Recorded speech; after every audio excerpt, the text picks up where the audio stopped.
Hi guys, the default girl here.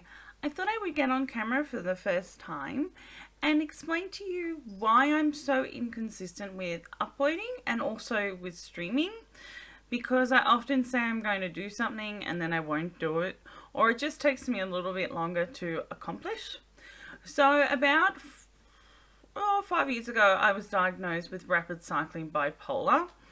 Unfortunately, mine has been a bit medication resistant. So first, I was diagnosed with just depression. I had I was studying full time. I was working.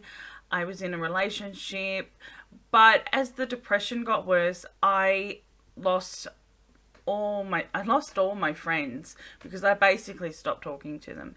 And I was in a relationship at the time, and I don't know why I stayed so long, but I think I was just lonely and I didn't want to be alone.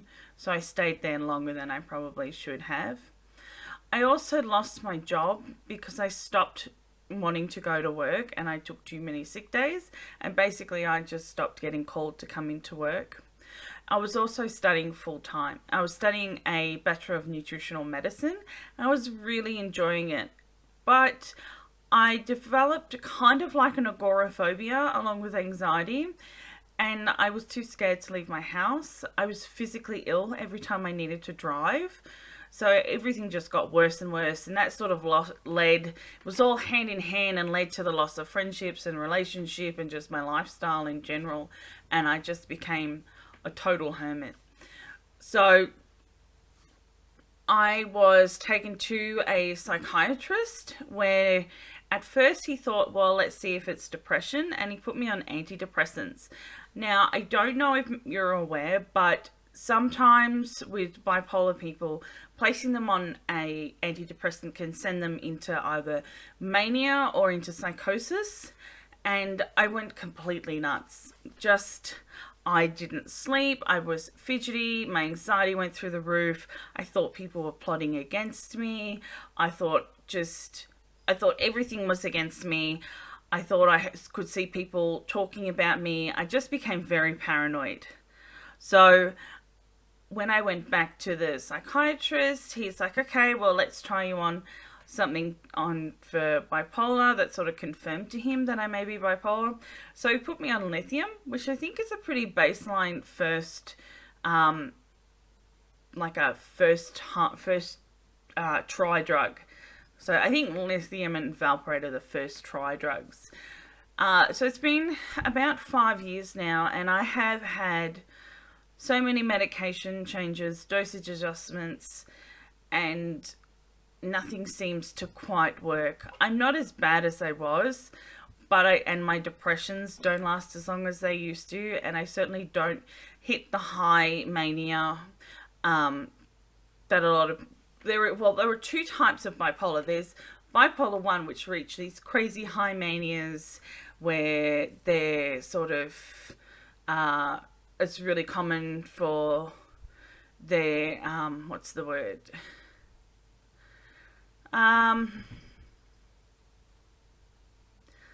Where it's really common for like their sexual desires and urges to like super increase. They spend too much money. They make grandiose plans and all that sort of thing, and then they also hit the depression, which can sort of get quite low. I have type 2. I have bipolar type 2. So mine doesn't quite reach the same highs as bipolar 1, but typically bipolar 2 reach a much lower and longer depression.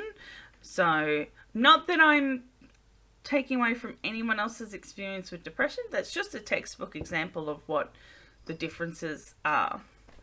So after all that happened and I started going to treatment, things did get a little bit better. I sort of had to leave everything, and I moved back home with my mum. I left the city, and I now currently live on a mountain with my mother and my cat, who you may have seen walking around, who was also making noises and scratching and stuff.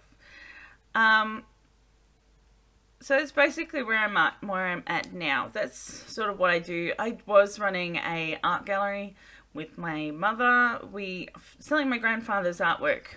But we had to close that just recently because he passed away and it didn't feel right to continue on. Anyway, that's beside the point. So basically, each day for me, I can wake up very different. I wake up pretty much the same each morning. I'm very anesthetized and very sedated because I take very strong sedatives at night because I don't sleep very well. So, but once that wears off, it's anyone's guess which Danielle you're going to get, which is me, Danielle. So I could wake up angry, I can wake up happy, I can wake up sad, I can wake up angry and then be sad 2 hours later and then be happy again. So I transition and change my moods very quickly and quite often. I do have periods where I get quite high and motivated and I make plans and I start hobbies, and that may last for like a week. And then all of a sudden, I can't get out of bed. I feel like I'm crying all the time. I get really bad anxiety.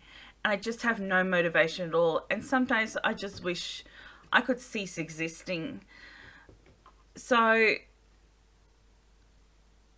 as you can sort of imagine, this affects everything I do. And some days, I just don't want to stream.